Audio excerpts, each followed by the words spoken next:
കൊണ്ടാട് സുബ്രഹ്മണ്യ ഗുരുദേവ ക്ഷേത്രം 101ാമത് തിരുവുത്സവം മാർച്ച് 5 മുതൽ 10 വരെ നടക്കുമെന്ന് ക്ഷേത്രം ഭാരവാഹികൾ പാലാ മീഡിയ ക്ലബ്ബിൽ നടന്ന വാർത്താ സമ്മേളനത്തിൽ അറിയിച്ചു.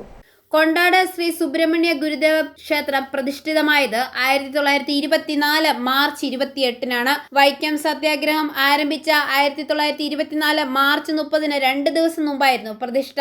ശ്രീനാരായണ ഗുരുവിന്റെ ആദർശങ്ങളാൽ പ്രചോദിതരായ ജനങ്ങൾ പല പേരുകളിൽ പ്രാദേശികമായി സഭകളും സംഘങ്ങളും സ്ഥാപിച്ചുകൊണ്ടിരുന്ന അക്കാലത്ത് കൊണ്ടാട്ടിൽ രൂപപ്പെട്ട ശ്രീനാരായണ സേവാ സംഘത്തിന്റെ ആഭിമുഖ്യത്തിലായിരുന്നു ക്ഷേത്ര സ്ഥാപനം. SNDP യോഗങ്ങളിൽ ശാഖകളിലും യൂണിയനുകളിലും നിലവിൽ വന്ന 1928-ന് 4 വർഷം മുമ്പായിരുന്നു അത്. 2007-ൽ 2 ശ്രീകോവിലുകളിൽ ശ്രീ സുബ്രഹ്മണ്യന്റെയും ഗുരുദേവന്റെയും വിഗ്രഹങ്ങൾ പ്രതിഷ്ഠിക്കപ്പെട്ട് കൊടിയേറും. ആറാട്ടുമായി 6 ദിവസത്തെ കുംഭപൂയ മഹോത്സവം ആരംഭിച്ചതിന് ശേഷം 18ാമത് ഉത്സവമാണ് ഇപ്പോൾ നടക്കുന്നത്. 101ാമത് തിരുവുത്സവമാണ്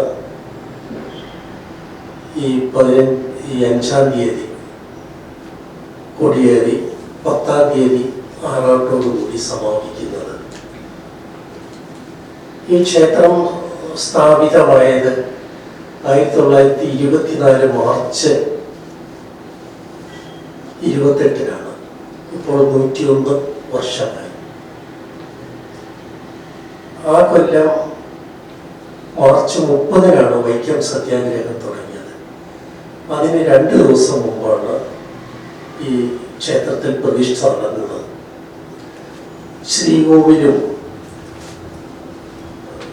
ശ്രീകോവിലിന് മുമ്പിൽ ഒരു നെടുമ്പുരയും 1 ഏക്കർ സ്ഥലവും തുടങ്ങുന്ന കാലത്ത് തന്നെ ഈ ക്ഷേത്രത്തിലുണ്ടായിരുന്നു. SNDP യോഗത്തിന് ശാഖകളിൽ യൂണിയനും നിലവിൽ വന്നത് 1928-ലാണ്. അതിനും 4 വർഷം മുമ്പായിരുന്നു ഈ ക്ഷേത്രം സ്ഥാപിതമായത്. ഗുരുദേവ ശിഷ്യപ്രമുഖനായ നരസിംഹസ്വാമികളാണ് അത് സ്ഥാപിച്ചത്, അവിടെ പ്രതിഷ്ഠ നടത്തിയത്. നേരത്തെ ശിവരാത്രി ഉത്സവമായിരുന്നു. മാർച്ച് 5-ന് രാവിലെ 5 മണി മുതൽ ക്ഷേത്ര ചടങ്ങുകളും വിശേഷാൽ പൂജകളും നടക്കും.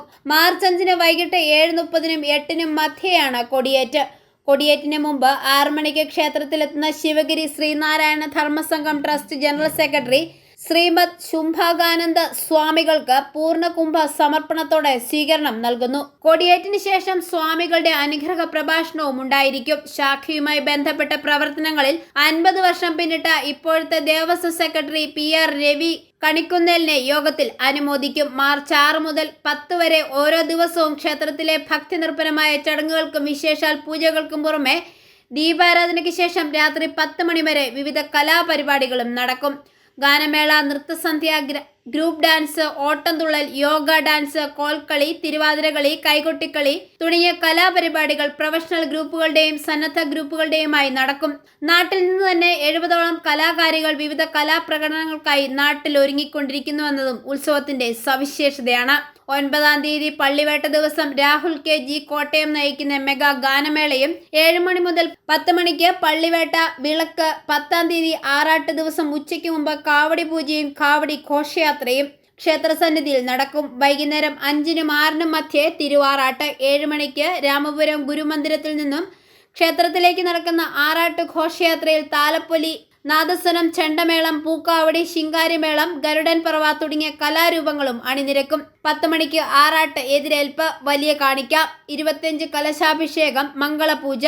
കൊടിയേറ്റ് മുതൽ ആറാട്ട് വരെ എല്ലാ ദിവസവും വൈകുന്നേരം പ്രസാദമൂട്ടും ഉണ്ടായിരിക്കും. പാലാ മീഡിയ ക്ലബ്ബിൽ നടന്ന വാർത്താ സമ്മേളനത്തിൽ ശാഖാ president Sukumaran Perumpayil, secretary Sudhakaran Valiplackal, vice president Santhosh Kizhakkekara, Devaswom secretary Ravi Kanikkunnel, Viswan Ramapuram, Ajeesh Koluthappillil എന്നിവർ പങ്കെടുത്തു. i4 news, Pala.